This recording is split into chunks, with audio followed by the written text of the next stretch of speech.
Sean todos ustedes y todas bienvenidos. Gracias por estar presentes en esta charla que presentaremos junto con la psicóloga Sonia Castro.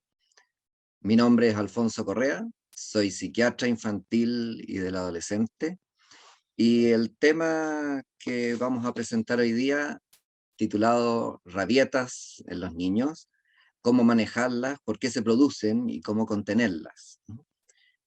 Les voy a compartir entonces pantalla para que vayan siguiendo la presentación que les voy a ir hablando. Como les decía, rabietas en los niños, por qué se producen y cómo contenerlos. Desde ya quisiera hacer la aclaración en relación a esta palabra, contenerlos, ¿no? Porque es una palabra que nos puede hacer pensar, hacernos dos imágenes bien distintas.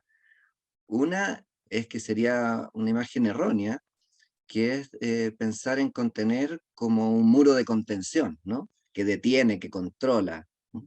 Que a veces es la usual manera como creemos que deben ser manejadas las pataletas. Y otra es el de ser un continente, algo que contiene, que recibe, como una vasija, como un recipiente, ¿no? Claramente la imagen de una vasija es muy distinta a la de un muro de contención, ¿no? Una vasija que permite dar forma a la emoción del otro y que permite darle espacio también. Espacio y forma, que son dos como hitos que quisiéramos desde ya plantear desde el inicio, junto con Sonia, que es el centro de lo que queremos, como el mensaje que queremos a ustedes entregar.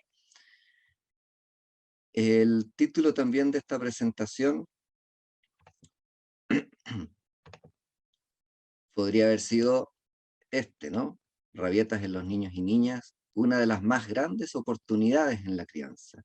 Y es que en eso nos queremos centrar, en ver este periodo, que es un periodo difícil, de difícil manejo, realmente como una oportunidad que si la manejamos bien, puede aportar mucho en el desarrollo del niño, en el desarrollo tanto psicológico, emocional, relacional, y sobre todo en la dinámica familiar y escolar que van a tener estos niños. De ahí la importancia, y por eso este tema vale la pena hablarlo una y otra vez, y ahondar y aclarar y ver cómo llevarlo a la práctica, no solo quedarse en la teoría. ¿Por qué es una oportunidad importante? Eh, Porque podemos lograr muchas cosas con nuestro hijo o hija o niño que tengamos a cargo en la crianza, ¿no? Por ejemplo, podemos ayudar a que autocontrole sus impulsos. El ser humano nace en general más llevado por la emoción y de a poco va cobrando más importancia la razón, no para dominar totalmente, sino que para ayudar a encauzar esos impulsos más relacionados con el ámbito emocional. Y eso es un aprendizaje. Y este periodo, entonces, es una oportunidad para avanzar en forma radical, importante en ello. Otro elemento es que aprenda a resolver problemas, que aprenda a resolver conflictos, porque claramente la rabieta, como vamos a ver luego, se genera a partir de un conflicto, de una frustración, generalmente. Va a mejorar en su capacidad de negociar. Sin duda que no en el periodo mismo de la pataleta en su pic, en su momento más álgido, pero sí previo y posterior, probablemente se va a motivar una conversación, y eso es lo que queremos que también suscite, ¿no? Anticipadamente y también en la etapa posterior.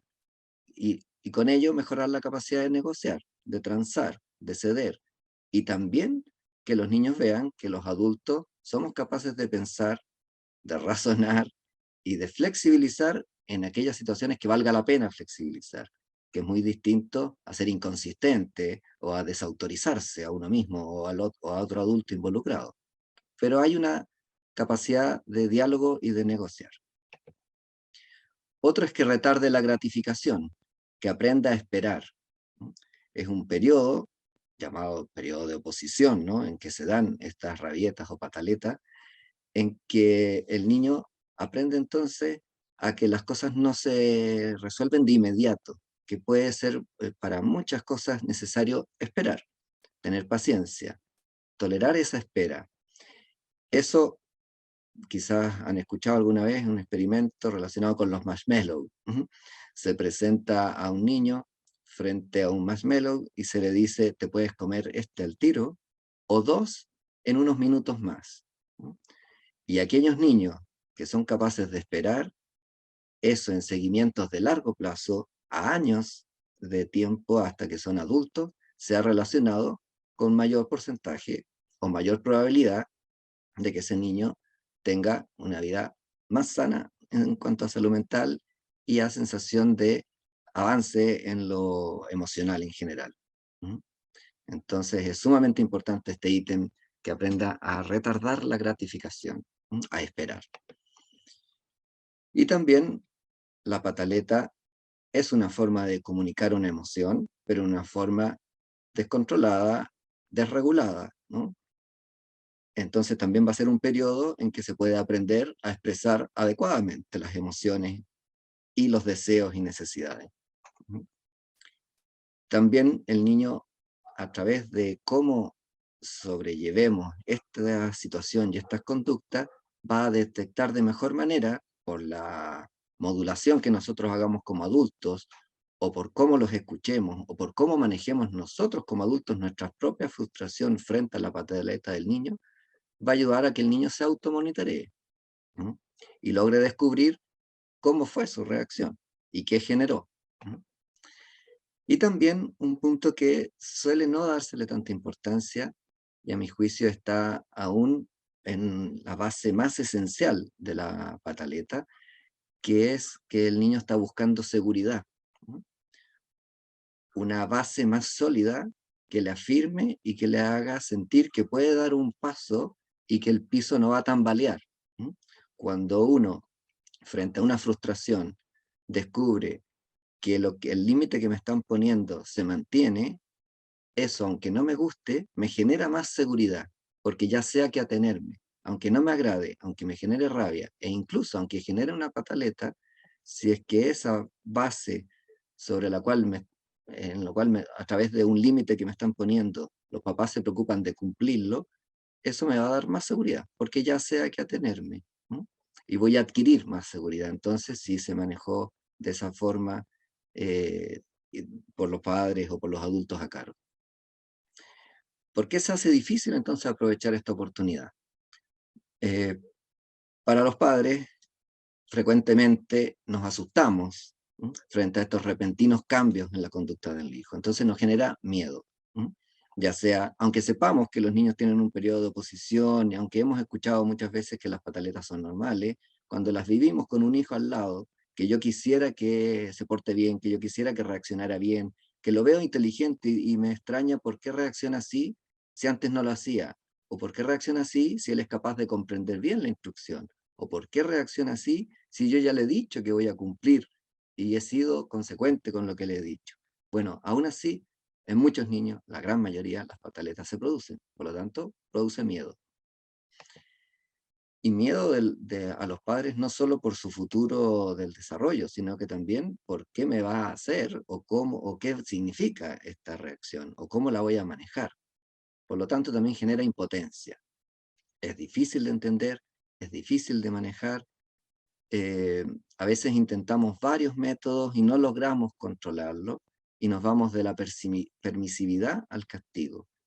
Y muchas veces en eso está el error, ¿m? En probar demasiados métodos. ¿M? La verdad que no hay para qué probar los métodos que sabemos que no sirven. Y lo que menos sirve es ser demasiado cambiante y ambivalente y pasar de la permisividad, que no es adecuada, al castigo o a centrarse en el castigo como método principal, tampoco es adecuado. Entonces, cambiar de uno a otro, menos aún. Eso no produce un equilibrio, produce más ambivalencia, más desequilibrio, menos seguridad en un niño, porque no sabe a qué atenerse, ¿no? Permisividad quizás vale la pena definirlo, ¿no? Pero tiene que ver con dar al niño lo que yo mismo sé que no conviene darle, ¿no? Es decir, transgredir mis propios valores y mis propias certezas de cómo hay que actuar frente a un niño. Por ejemplo, un niño que quiere cruzar la calle, y yo le digo que tiene que ser de la mano y lo dejo cruzar sin darle la mano. Por supuesto que eso evidentemente no es adecuado y pocos padres lo hacen, ¿no? Eh, de soltarle la mano, nomás porque el niño lo pida para que no haga una pataleta. En ese ejemplo, aunque suena bastante evidente, uno ahí tiende a ser consistente, porque está seguro que eso es importante. Por eso es esencial que tengamos una claridad y un diálogo entre los adultos involucrados previamente a que se den estas situaciones en qué es lo que realmente no vamos a transar, porque es necesario, porque es importante, y así actuamos con más tranquilidad frente al niño. En eso va a andar más adelante Sonia. ¿No? Y también nos genera frustración, ¿no? Es frecuente la sensación de que nada funciona, y entonces frente a los niños creemos que podría estarle pasando algo malo, ¿no? O quizás el inicio de una patología más seria, y evidentemente si lo manejamos mal, puede generar una dinámica relacional que lleve a un problema más serio, ¿no? Pero si se maneja bien, y para eso necesitamos sentirnos más seguros como padres, esto se va a resolver de buena forma.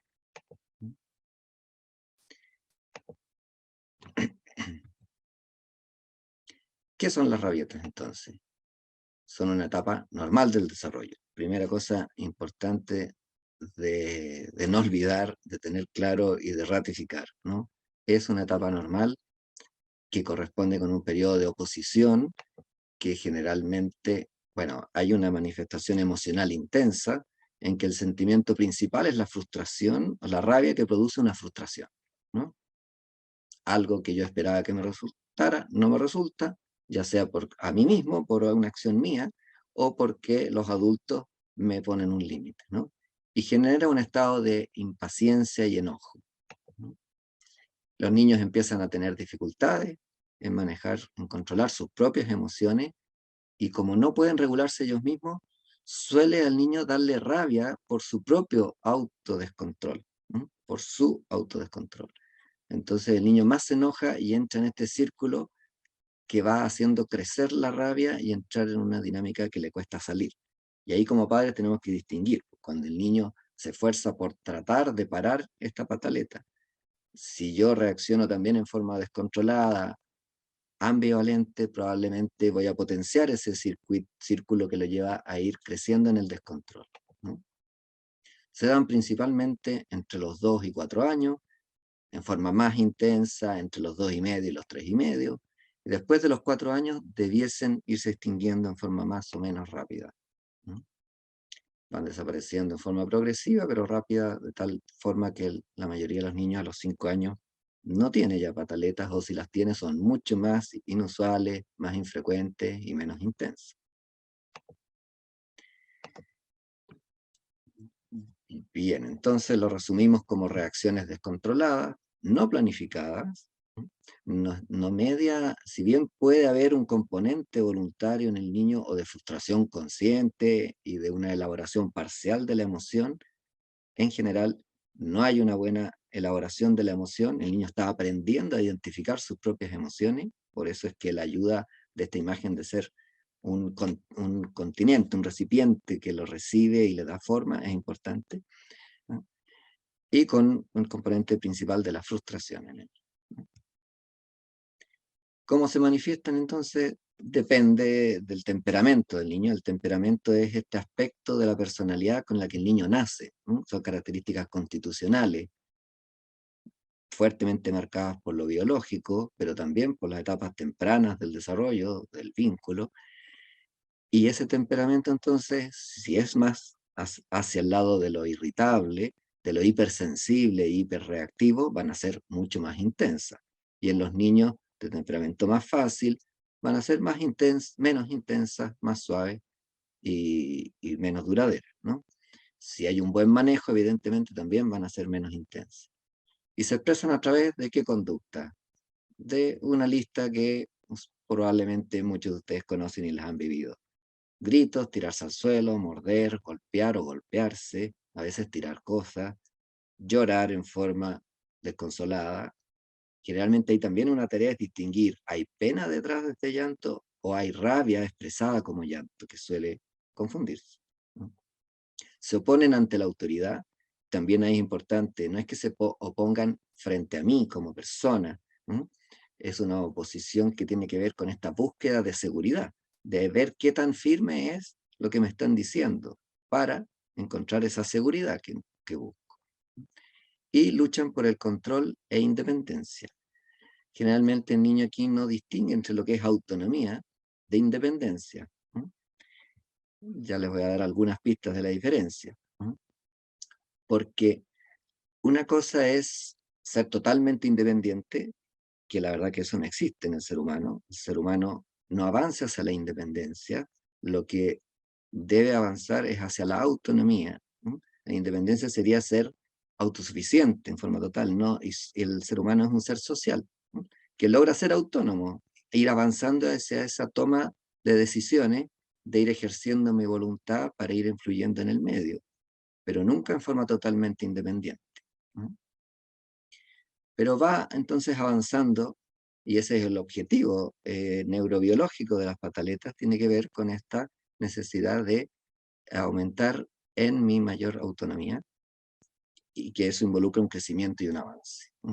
Es un periodo de aprendizaje para manejar las futuras frustraciones, como habíamos dicho en un inicio, y, repito, hacia la búsqueda de la seguridad. Es muy distinto cruzar un puente colgante sin baranda, que no tiene límites, que quizás puede ser muy bonito, pero probablemente voy a elegir un puente colgante con barandas, que aunque tenga límites, me da más seguridad. Y por último, de mi parte, ¿cuándo se pueden manifestar estas pataletas? ¿En qué situaciones, no? Cuando el niño desea algo y no lo tiene, ¿no? Eso les demuestra que es un avance hacia la tolerancia a la espera, ¿no? Como habíamos dicho. Y cuando intentan probar su independencia, ¿no? El niño cree que el objetivo es la independencia, no sabe todavía que el objetivo es la autonomía, que tiene que ver con ir valorando sus decisiones y ir influyendo en el entorno, pero en interrelación con el entorno y con los demás, no en forma totalmente independiente, ¿no? Pero va probando eso, el niño va probando y en esa prueba se frustra más fácil, viene rabia y viene el descontrol. En momentos de frustración interna por mis propios no logros de lo que me propongo, momentos de celo, como no puedes estar revelando esa foto, o momentos de necesidad de atención. Es muy lícito y está muy bien, todos necesitamos atención. De hecho, uno se siente querido en la medida en que me atienden. Entonces, no hay que mirar como negativo que el niño quiera llamar la atención. El tema es que hacia lo que tenemos que avanzar es ayudarlo a llamar la atención de buena manera y a prestarle atención. Prestarle atención a él como persona, que es distinto que prestar atención a la pataleta. Ante situaciones de inseguridad o inestabilidad, también tienden a surgir con más fuerza. Si el niño ha vivido muchas situaciones que le generan mucha inseguridad, probablemente va a tender a ser más pataleta, porque en su interior siente esa menor seguridad, mayor inestabilidad y mayor necesidad de probar si lo que tiene enfrente es seguro o no. Bien, les voy a dejar entonces ahora con Sonia Castro, psicóloga de la clínica, y que nos va a hablar más bien de la parte de cómo manejarla, cómo abordarla y cómo relacionarse con un niño en estas situaciones de pataleta. Bueno, yo les voy a contar cómo lo podrían hacer mejor, y esto es súper importante. Bueno, ya se está haciendo, es decir, lo primero que hay que hacer es informarse del tema, que es con lo que están haciendo en este minuto, el poder tener y saber qué es este periodo. Porque obviamente esto nos va a ayudar a hacerlo mucho mejor, ¿no es verdad? Porque es un periodo bien complicado, yo diría que asusta, como decía el doctor, a los papás. Yo quiero usar, para que ustedes vean que no son los únicos, porque uno siempre piensa que es a uno que le pasa.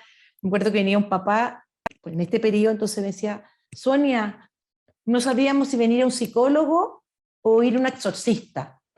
Yo creo que yo me reía porque de alguna manera se puede vivir de esa manera, porque es un periodo donde aparece un círculo vicioso y donde aparecen emociones muy desreguladas, muy primitivas, donde la idea es empezar como a ayudar a nuestro hijo. Y hacerlo bien significa estar informado, así no afectar el autoestima de nuestros hijos y no afectar el clima familiar. yo creo que lo entienden perfectamente en el sentido de que uno puede empezar a reaccionar mal, porque como el niño está con una emocionabilidad muy alterada, uno puede entrar como en una escalada y empezar como con lo mismo. Y si no, y se enoja con la mamá, se enoja con el hermano, y finalmente se echa a perder el día domingo, o se echa a perder el momento. Entonces, cuando uno está informado, de alguna manera, tiene una altura de mira, una sabiduría, y entiende más este periodo. Y eso significa, como lo dijo el doctor, no enganchar.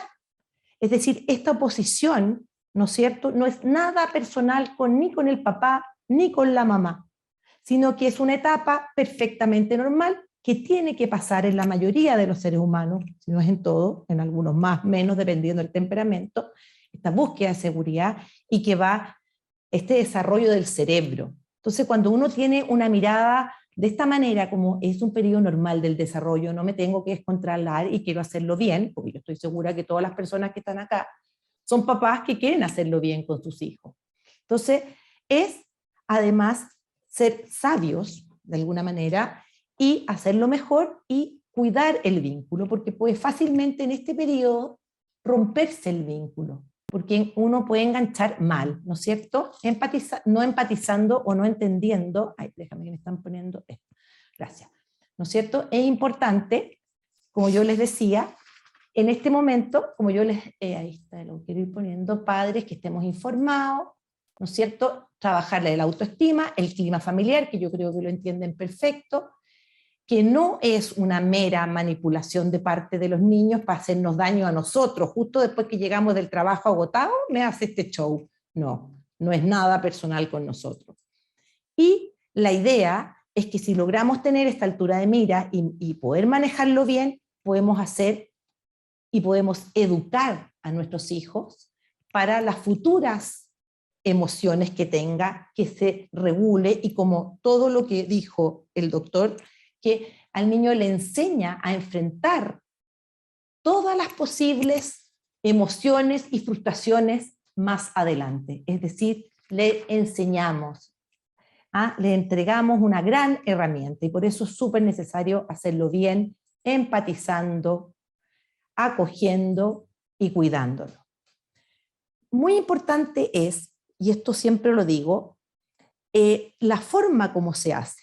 No quiero que se olviden, y esto es que los papás modelamos a nuestros hijos, pero lo que modelamos son lo que hacemos y no lo que decimos. Ojo, normalmente uno dice y dicta cátedra, entonces no puedo decir, mira, en realidad yo no quiero que fumes, me voy a ir un poco para adelante, y yo fumo como carretonero, o no quiero que comas a deshora. Es decir, tenemos que ser consecuentes.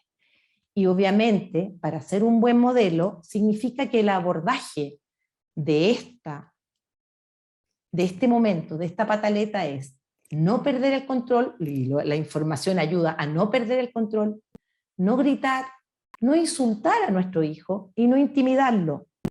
¿Por qué digo esto? Porque fácilmente podemos caer en esto, porque lo que sale de los niños en ese minuto es una desregulación y un descontrol muy primitivo, y si nos pilla mal parado, podemos entrar y enojarnos y decir cosas que claramente no lo van a ayudar. Entonces no lo vamos a superar, no lo vamos a ayudar a superar la etapa, no vamos a protegerlo y no lo vamos a educar. Entonces, y si nosotros queremos que este niñito aprenda a no gritar, aprenda a no decir garabatos, y aprenda a no amenazar, no podemos estar pidiéndole algo que estamos haciendo. Por eso es tan importante que lo hagamos bien, ¿no es verdad? También es como importante saber que en el momento que estamos ahí hay que estar tranquilo, pero con palabras simples y breves, no dar cátedra ni dictar cátedras, ¿no es verdad? Porque obviamente no es el momento de entenderlo. Más adelante se puede hacer eso. Y lo otro, que también lo dijo el doctor, es ser consecuentes con lo que proponemos, es decir, consistente. Primero, entre ambos padres, si de alguna manera, por ejemplo, tenemos un niño que hizo una pataleta a la hora del almuerzo porque no quería comer algo, y esto ustedes le dieron una consecuencia, como decir, en la noche no vas a poder ver monitos, o lo que ustedes quieran, que es como consecuencia. A mí me gustan mucho más consecuencias que castigo, ¿no? Para que aprenda y conectarlo bien. Claramente, tenemos que cumplir lo que estamos diciendo, porque si esto pasó a las 12 de la noche y el niño está un encanto el resto de la tarde después de la pataleta, igual lo dejamos ver bonito, no sirve. Tenemos que ser firmes. O que llegue el otro papá y dice, ay no, déjalo de ver, si yo trabajo todo el día y tengo que llegar aquí, no puedo estar con él, tampoco sirve. Hay que ser firmes, firmes pero amorosos. Y entregar consecuencias, y son consecuencias que sean viables, es decir, consecuencias así como, o no vas a ver monitos, o no te vas a comer este postre, o cada uno, pero no decirle, oye, te vas de la casa, te vas a ir a vivir con tu abuela, o te vas a ir a vivir con tu papá. Son cosas que no se pueden proponer de esa manera porque no son viables, ¿ok? En ese sentido, por eso es tan importante como prepararnos en este tema como papá.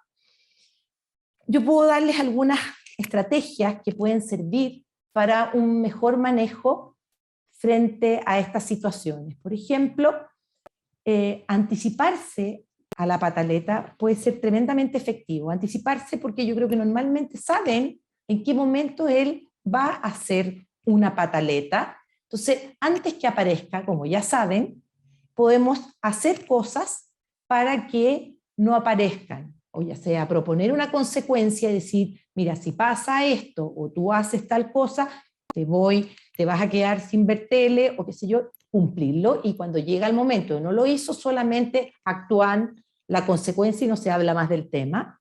O hay una estrategia muy buena que es hacerlos elegir en forma limitada, por decir. Ya, como ustedes ven, en realidad el cerebro del niño, los seres humanos están aprendiendo a elegir, están aprendiendo a decidir, les gusta sentir, ¿no es cierto?, que pueden ellos decidir las cosas. Entonces nosotros podemos darles ese gusto, pero en forma estratégica. Por ejemplo, pensando que un niño tenga que ir a ordenar su juguete, ustedes podrían decir de esta manera, oye, ¿quieres ordenar tus juguetes antes de comer o después de comer? Claramente ahí hay una lección donde el niño, donde él se siente que puede elegir, baja infinitamente la oposición de parte del niño. Se siente, va a hacer lo que queremos, pero da lo mismo.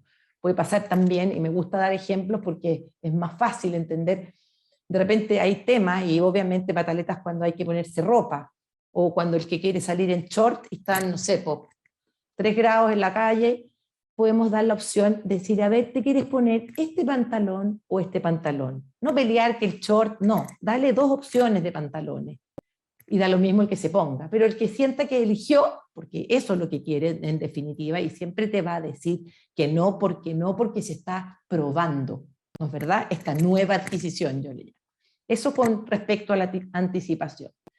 También resulta ser muy efectiva el desviar la atención, sobre todo aquellos momentos en que no tenemos mucho control, estamos en la calle o en momentos que es más difícil. Cambiar la atención cuando el niño cae en esta situación y empezamos en esta escalada, puede ser como buscar alguna cosa que salga, que llame la atención. Hoy mira qué lindo, pasó una bomba, vamos a ver los bomberos, veamos los autos rojos, o vamos a caminar si vamos en la calle. Es decir, como cambiar el foco, como para que el niño salga de ese espacio y podamos aparecer después en otro momento, pero como para sacarlo de ese estado. No enganchar en una pelea, obviamente, es mucho mejor. Tercera, a mí me encanta porque a veces produce cierta confusión, porque algunos me han dicho ignorar la conducta, que es muy distinto que ignorar al niño. ¿A qué se refiere?